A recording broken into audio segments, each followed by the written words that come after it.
When Jonathan Antoine first appeared on national television, few expected the performance that followed to reshape how audiences judged young talent. In 2012, Jonathan Antoine became widely known through his appearance on Britain's Got Talent, where he performed as part of the classical crossover duo Jonathan and Charlotte.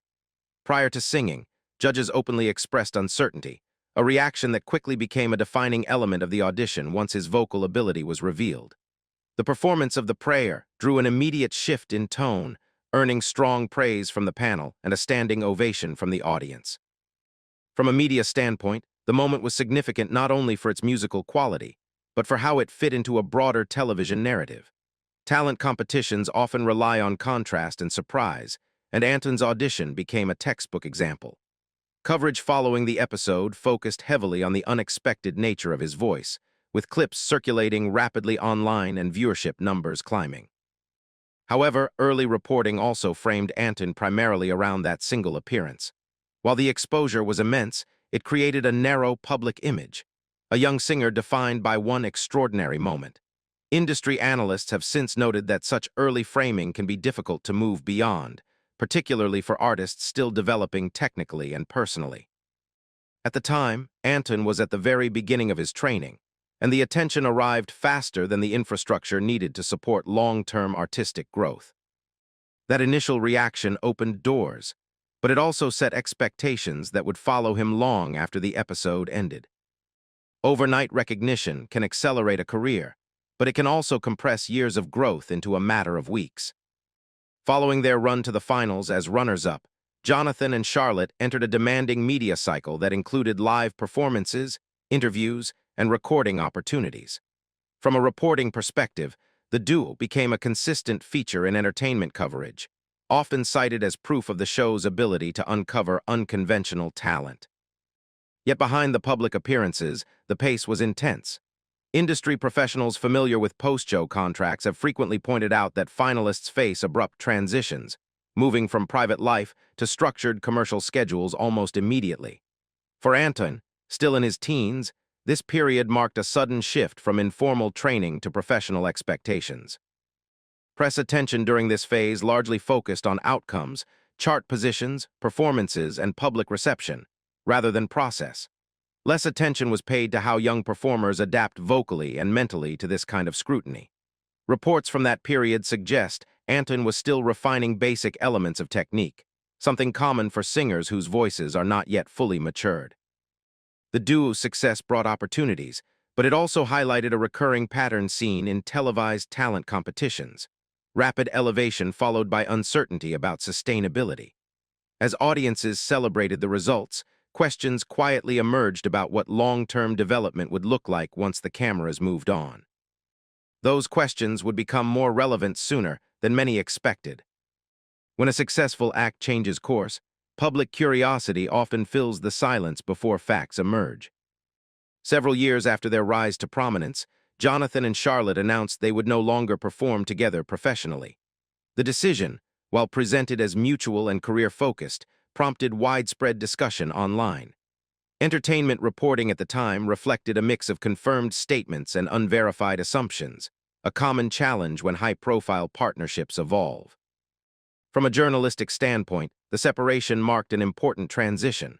Duo formats, particularly in classical crossover genres, often rely on contrast and balance.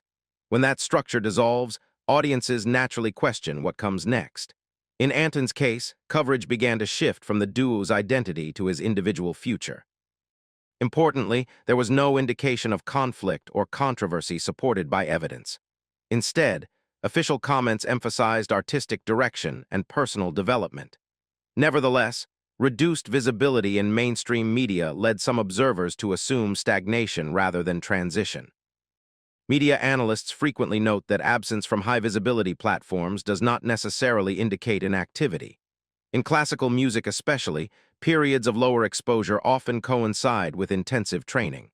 For Antoine, this phase appeared to involve precisely that: less public performance, more foundational work. The gap between public expectation and professional reality created a narrative vacuum, one that would only be corrected years later as his solo work became more visible. Over time, audiences noticed a visible change. but the deeper impact was happening beyond appearances.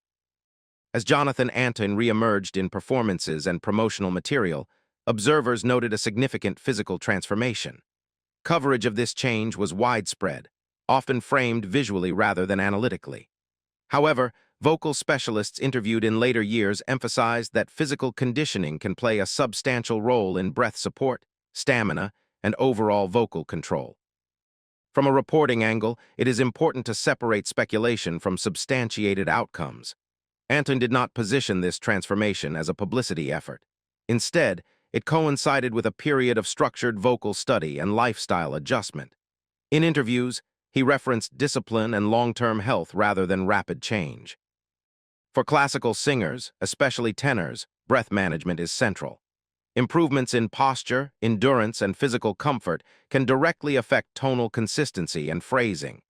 Critics reviewing Antoine's later performances noted increased stability, particularly in sustained passages and upper-range delivery.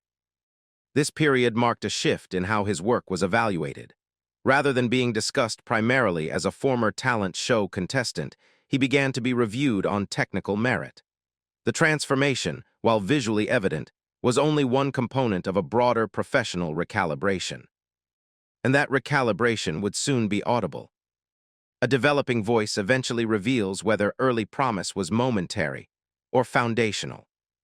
Comparative analysis of Jonathan Antoine's early performances and later recordings shows clear technical progression. Music critics have pointed to improved resonance, smoother register transitions, and more controlled dynamics. These are elements typically developed through years of focused training rather than performance alone. In contrast to his initial appearances, where emotional impact carried much of the performance, later work demonstrated structural precision. Reviews highlighted cleaner phrasing and a more confident upper register, suggesting a voice that had settled into its natural range. From a reporting perspective, this evolution aligns with standard classical development timelines. Young male voices often require extended periods before reaching full maturity.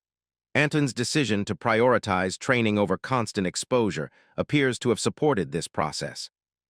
Notably, coverage during this phase was more subdued, appearing primarily in classical music outlets rather than mainstream entertainment media. While this limited general visibility, it reinforced credibility within the genre. The shift signaled a move away from novelty and toward sustainability, an outcome not always achieved by artists launched through televised competition. In the digital age, absence is often mistaken for decline. As years passed without frequent television appearances, online discussions occasionally questioned Jonathan Antoine's career status. However, available records show consistent activity, album releases, live concerts, and collaborations within classical circles. From a journalistic lens, this reflects a broader misunderstanding of success metrics. Mainstream exposure favors constant visibility, while classical careers often prioritize steady development and targeted audiences. Antoine's trajectory followed the latter model. Industry observers have noted that artists who transition away from mass-market platforms often trade scale for stability. Antoine's work during this time suggests deliberate packing rather than withdrawal. The contrast between perception and reality underscores how modern audiences equate visibility with relevance. In this case, documentation indicates continued progress, albeit outside the spotlight that first introduced him.